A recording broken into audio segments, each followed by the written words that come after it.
What's going on, boxing heads? Thanks for joining us here at PYP Boxing. Mark and I are going to discuss the welterweight division and the monster David Benavidez' next target after stopping Anthony Yarde about a week ago. Before anything else, let me bring in my main man, Mark. What's the damn deal, my brother? How you doing, man? Haven't seen you. Happy Thanksgiving. I didn't get to go to the last fight. Didn't see you, man, but I miss you, man. I'm glad that we're going to do this show here, and let's get it all going, man. I'm excited. Hell yeah, brother. Let's jump right in, man. First up, let's talk about the welterweight division in 2025. Devin Haney beat number one ranked Brian Norman Jr. quite easily on the Night of Champions card. It was an unexpected win to me. I know, Mark, you were confident Haney was going to beat Brian Norman Jr. I thought Norman was the better fighter, and I thought he brought real welterweight power, but it ended up being Haney who dropped and hurt Brian Norman in their fight just over a week ago. Now, let's take a look at the welterweight champions right now. The current champions are Lewis Crocker with the IBF belt.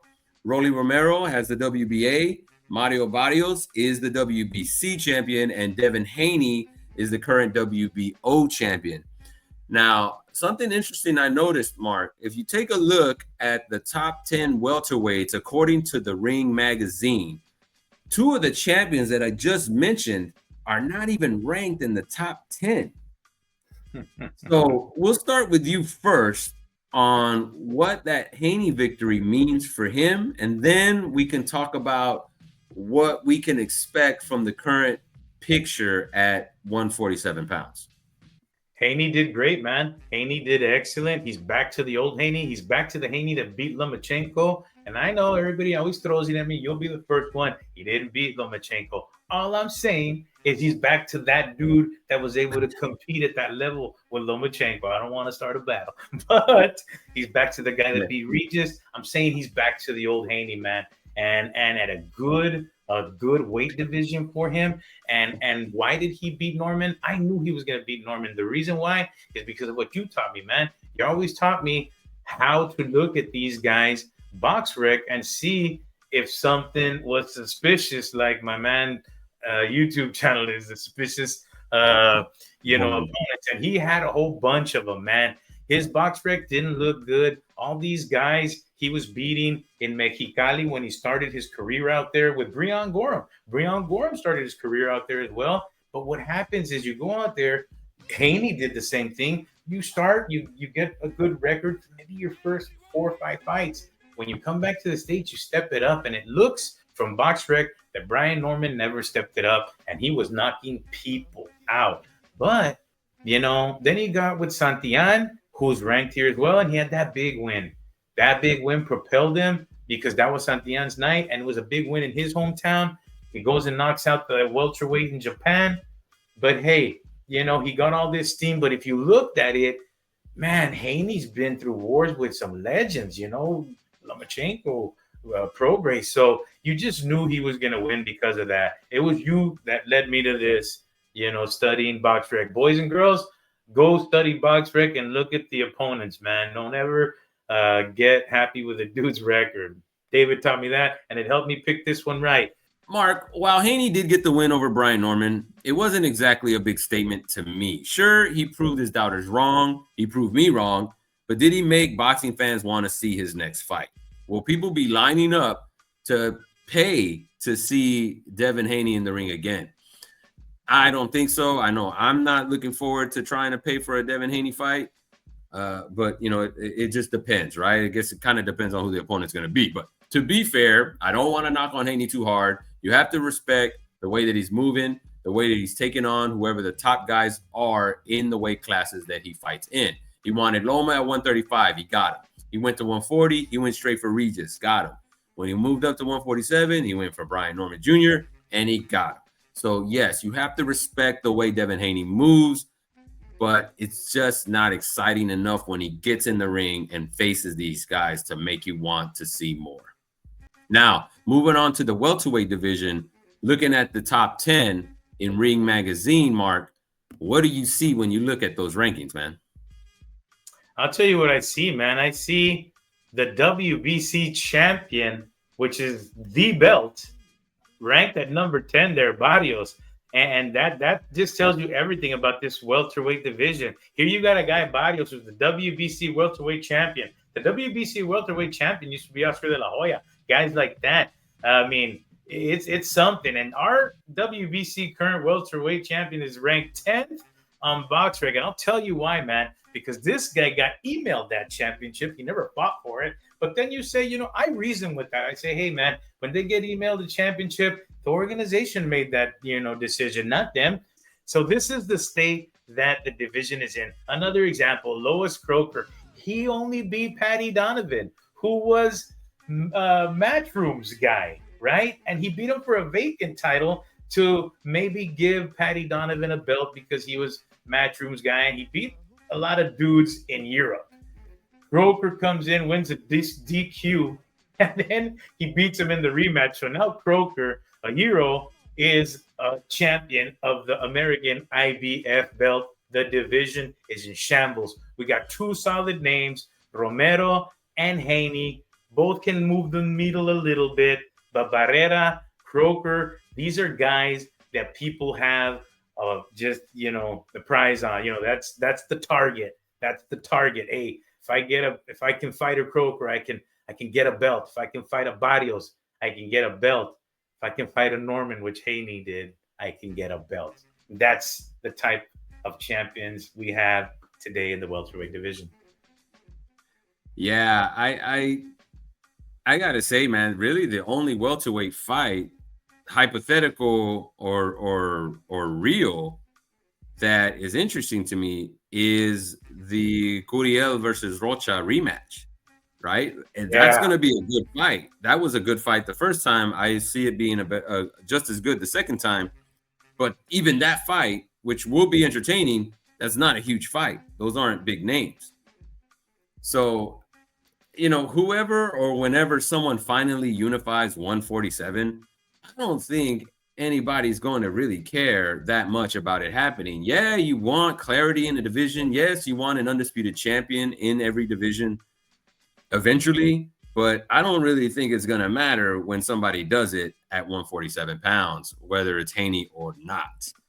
Mark, moving on, the other fight I called wrong on the Night of Champions card was the David Benavidez versus Anthony Yarde fight. Now, I can admit, I really didn't think much of Benavidez at 175. After his last two performances there, I didn't see a monster anymore.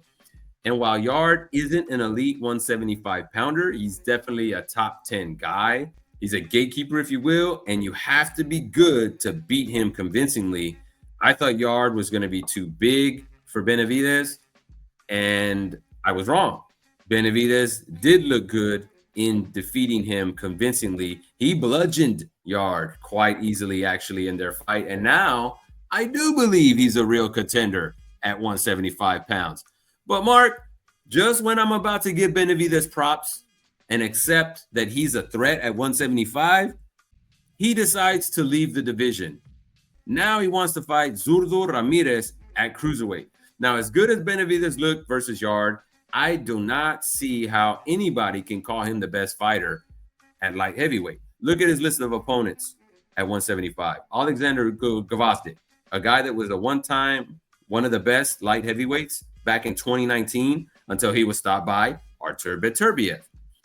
Then there was David Morrell, an 11-0 guy with only one fight at 175 pounds, and he didn't look that good in that fight either.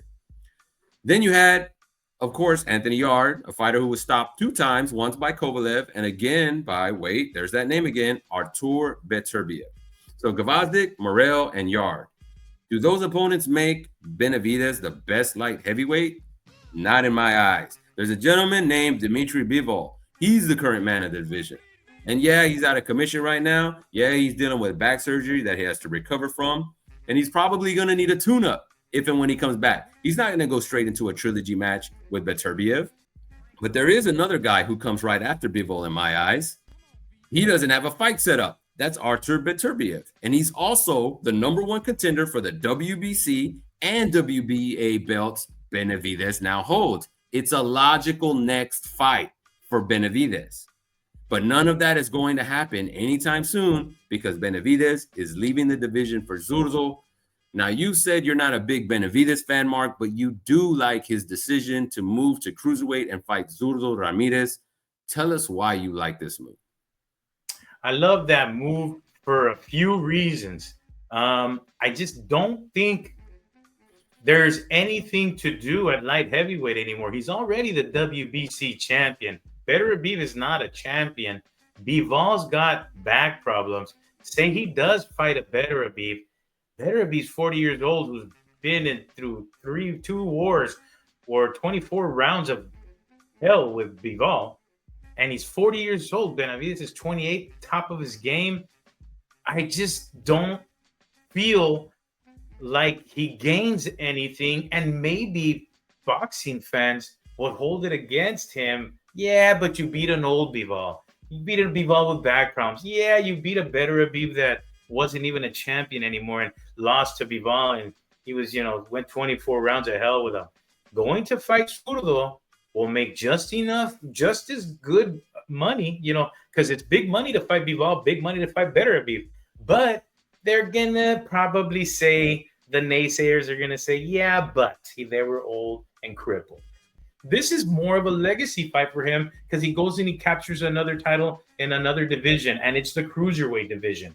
And before I get back to you on that, David, after that, I'd like for him to go to heavyweight and not come down and beat these guys, because he could go up, beat Zurdo, then come back down, beat the winner of those two. But why not go to heavyweight, like Jim Lampley said, and win it? And who's the champion? Usyk. Now, before we get into that, but go ahead. I'm just telling you, that's what I would like for him to do after, and that's why I like the Zurdo move. You can't just jump to heavyweight. You got to go beat the man who's the champ right now, ranked number 1 in BoxRec, Zurdo, and then you go up to heavyweight, take down Usyk, and you're a Mexican monster heavyweight champ. But that, I'm skipping ahead. Yeah, that's okay. No, so you're telling me the guy who still has not proven, Benavidez, that he's the best fighter in any division that he's fought at should get a shot at the undisputed heavyweight champion of the world? Let's put that to the side for right now. Let's put that to the side right now. You must know that the guy at cruiserweight, the one with the ring championship belt, is not Zurdo Ramirez. I know he has 2 titles at cruiserweight, but the guy who has the ring belt, the guy who's considered the man at cruiser, is Jayo Pataya. Let's say, Mark, that Benavidez tries to follow your plan.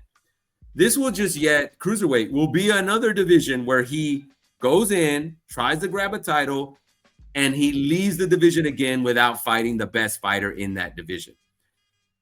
I don't like this. You talk about legacy moves. These are not legacy moves. And this is not how a fighter who wants to have a legacy, he's talked about this, establishing his own legacy in the sport. He was chasing Canelo for many years. For whatever reason, that fight didn't go down. A lot of it had to do with Canelo. A lot of it had to do with him too. But that fight didn't happen for him. So he didn't get to establish a legacy at 168. Well, you know what? He has a chance to do it now at 175. And he's not establishing a legacy with Gvozdyk, Morel, and Yard as the only fighters he beat at 175. The one other thing that I actually wouldn't mind, like if Zurdo was a pit stop and then he decided to go back down to light heavyweight, that would be okay too. But do you really think this man is going to drop 25 pounds after moving up to 200, moving back down to 175 again? He already looked like a freaking ghost versus Yard at the weigh-in. How is he going to move up 25 pounds and then just come back down like it's nothing? So I see a lot of problems with this plan. I don't know, man. Stay at 175. If you can make the weight, keep making the weight. If you can't make the weight, say you can't make the weight. But don't act like there's this grand plan to move up to heavyweight somehow when you haven't even proven that you're the man in any division you fought in so far. That's just my problem with it. I kind of love what you said right there. I really love what you said. If he moves up 25 pounds, he ain't coming back down. He's going to be a heavyweight after that. That got me motivated, David. That got me motivated. And you know what, man? Okay, Maybe he'll so stay at cruiserweight. Maybe he'll stay at cruiserweight.